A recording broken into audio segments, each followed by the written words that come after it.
Hi, I'm Chris from CodeReviewVideos.com, and in this video we're continuing on with our untested wallpaper edit facility. So as it stands at the moment, having sorted out our fixtures in the previous video, we now have a repopulated database and we can go in, edit, we can change up our slug, and we can try to pass in a new image. So we'll say Solana Beach, and we'll save that change, and not very much actually happens.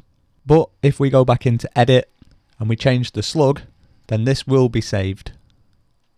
What I think would also be nice is, as we can see a little preview of the image there, when we go to edit, considering we already have a known file, it would be nice to have a little representation of that file displayed here also. So there's a few steps that we need to do before we can get to that. And in order to do stuff like this, we're going to need to use a custom form type. This is going to be very similar to that which we had when we went through our test-driven approach. So we're going to go into AppBundle and we're going to create a new file under form type. I'm just going to call this the custom file type. We're in the namespace of AppBundle form type, and our class is custom file type, which we're going to extends abstract type. So who knows what PHP Storm has done for us there, but it's not what I wanted. Let's just tidy that up. Very strange. Now we only need one method in here, so I'm going to override the build form method and get rid of that line there. I'm going to say builder add. I'm going to have a property called file, and that is going to be the file type. So again, very similar to what we did when we was doing our test-driven approach. Our wallpaper entity has a property called file, and that's all that the file field here represents. Okay, so much like when we were using our custom form before, we need to go into our EasyAdminBundle config and change this from the type of file to be AppBundle form type custom file type. Now let's refresh our form. And for me, this is where our test-driven approach actually starts to come into its own. See, when we were just working with the create function, it's like a small enough problem to keep in our heads and it doesn't feel that scary. But now we're dealing with create and update, and we're also going to be deleting. And there we have three problems that we're going to have to sort of keep in our head. And that's just purely for like this one thing, this file. If we had multiple of these concepts spread throughout our application, as our application grows, the burden on us as developers to keep all that stuff in our head is just like an exponentially growing problem. Anyway, let's carry on with what we know. So as we did before, we're going to create ourselves a custom form theme. And if you're unsure on any of this, then do please watch the previous videos where we covered this in greater depth. So under app resources views, I'm going to have a directory called form, into which I'm going to have a file called fields.html.twig. I'm going to have a block in here that's called custom file widget, and I'll end that block. And just for clarity, sometimes you will see end block on its own, and sometimes you'll see end block custom file widget. You don't need to have the name in the end block, but some people do. Now the reason it's a custom file widget is that our form type is called custom file type, so it's just taking custom file from this. It's effectively removing the type suffix and then just replacing it with widget. So if you change this to say r file type, then you would need this to be r underscore file underscore widget.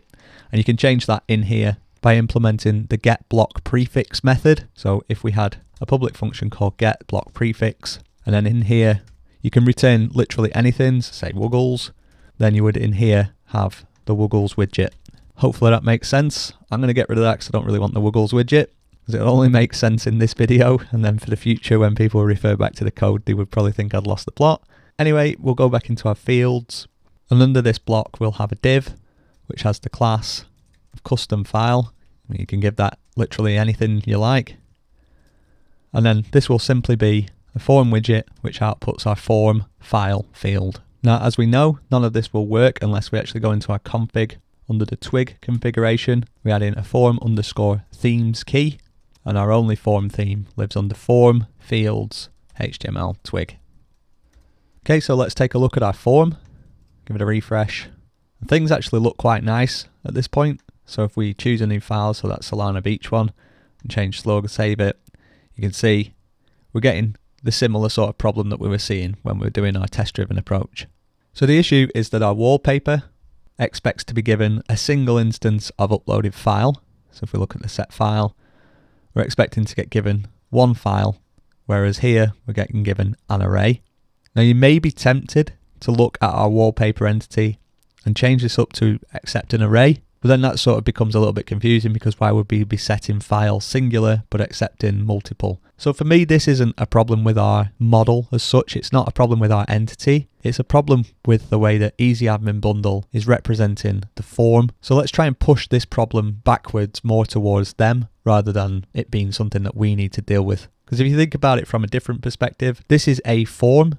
Like if we was dealing with a different way of getting data, maybe via our fixtures, for example, or through a command line interface or something like that, then making people supply an array for a single file just wouldn't make sense. And it's like, well, I'm sorry, but I've got to deal with this one problem over here, so I've changed the entire way my application works.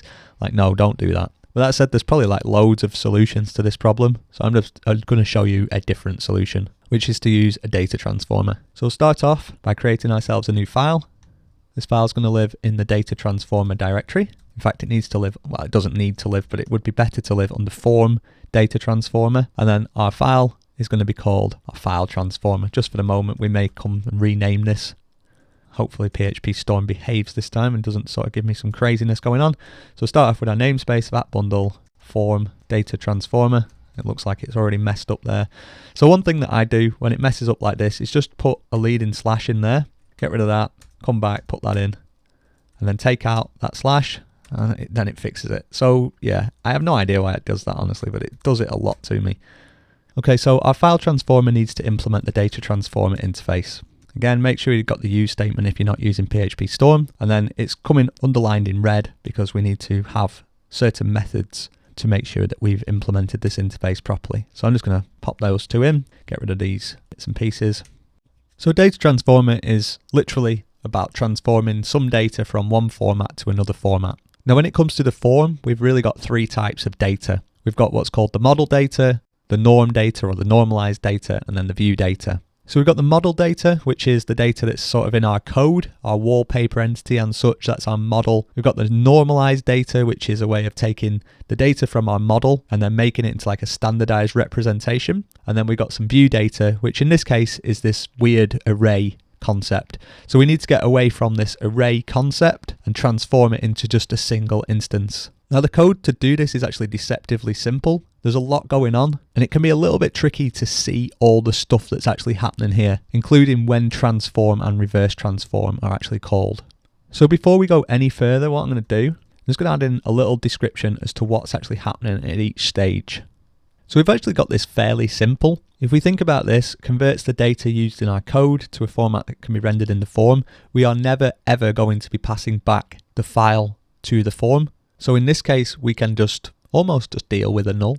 So let's try that. We'll say this is not actually going to be a value. This is going to be our file.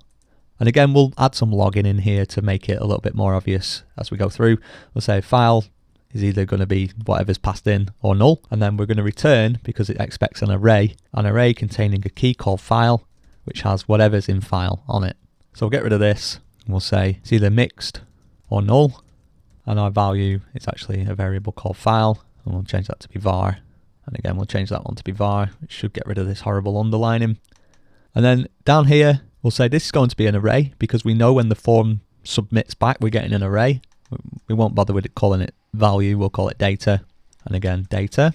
Now you can't say do that. As you can see, the declaration must be compatible with the interface, so we can't add any hints in there, because sometimes other people's data wouldn't be an array and stuff like that. So yeah, anyway, all we need to do here is return whatever's on our file key inside our array, and that should get us back to having a single instance. Make sure that I've added in the semicolon there, and I don't need the transformation failed exception. So if you're wondering about that, then look in the docs. I've linked to it in the show notes. Now at this stage, it's really tempting to add some dump statements in here. So we'll say dump file, and we'll also dump just before that transform, so that we know what's happening. Or transformer, don't really want that. Transform, and again, we'll do it here for reverse transform.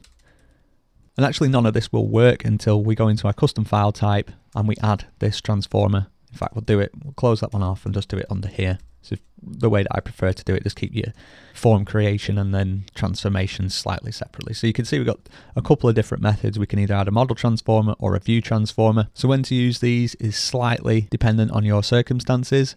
So a model transformer, when we transform, we go from our model data to some normalized data, and the reverse transform goes from our normalized data to our model data.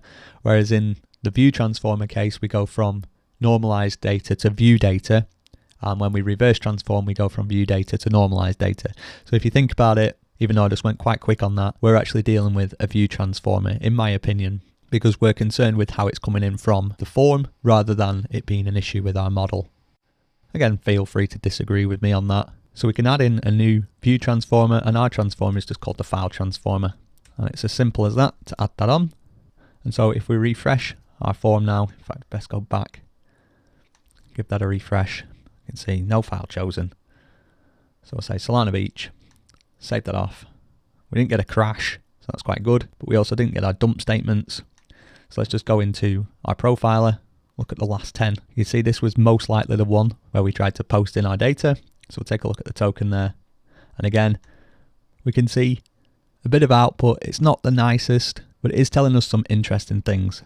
So we start off by transforming, even though we kind of got nothing to begin with, we still call transform, and the data that we're passing in is null. Then when our form is submitted, we call reverse transform, which gets given this array, which has one key on it called file. And again, transform is then called, and that's how we end up with our uploaded file in the singular sense. So just to be absolutely clear, these two steps here are on form load, and everything else is on form submission. Now this is a little bit easier to see if we use the logger, but to use the logger is a little bit weird, because as far as I'm aware, you can't set up a transformer as a service. So what we would want to do is inside our file transformer, we'll start off with the easy bit. We'll say inside the constructor here, we expect to be given an instance of logger interface. So let's have that as logger, and then alt and return on that logger variable to set it up. And then rather than using dump statements, we could do this logger debug and say transform, and then we'll just have a key on there called data, which gets what's ever inside our file. And then again, we'll take a copy of that, drop that in there. In fact, maybe we'll call that one file, and this one can be data, just to keep things sane. I'll get rid of the dump statements for the moment. But now if we go into our custom file type, you can see this file transformer expects to be given a logger. So we'll just drop that onto another line. And so we can do the same sort of thing in here. We'll do a public function construct. This will be given a logger. And again, alt return to initialize the fields. And then we'll pass in that logger here, this logger. So that satisfies all that, but now we need to declare this form as its own service in order to have it properly constructed. So we'll say app, form, type, custom file type as the class, app bundle, form type, and custom file type. Arguments, well, we only have one argument, it's the logger. And then we need to tag it with the name of form.type. We'll give it the alias of just custom file type. Now we shouldn't need to do anything else. We shouldn't need to update this section here. It should be picked up as a service, but we'll see where we get. So get out of the profiler, go back to admin, and we'll try and edit a wallpaper. So our form looks good. And what we'll do is we'll tail -f to follow along, var logs, and we're in the dev environment, so just the dev.log. Let's put some spaces in there. Say Solana Beach, save that off. Get some translation warnings. Flipping heck. So we're getting way too much data really passed out there. Now there's a bunch of solutions to that, but what we want to do is just see this app debug section. So what I'm going to do is tail that and pass it through grep, and we'll just look for app debug. So any line starting with app debug, or any line containing app debug, should I say. We'll just hit return there. And again, just add in some spaces just so that we can see what's going on. And then we'll go to edit. Now we should see an entry straight away for our transformer, because as I say, it loads it as soon as our form is loaded. And then when we pass something in, so we'll say space 1 this time, save that off, then we're getting that transformer, reverse transform, and then transformer again. So it's a bit of a sad thing that the edit process isn't working, but because we're in an untested process, we probably best test that we've not actually broken this. So I was whacking any old nonsense there to save those changes. You can see that we can still at least create a wallpaper. So it's not broken anything at this point, which is good because, you know, we've changed quite a bit, but we haven't actually resolved our problem. So we're going to continue on with this in the very next video.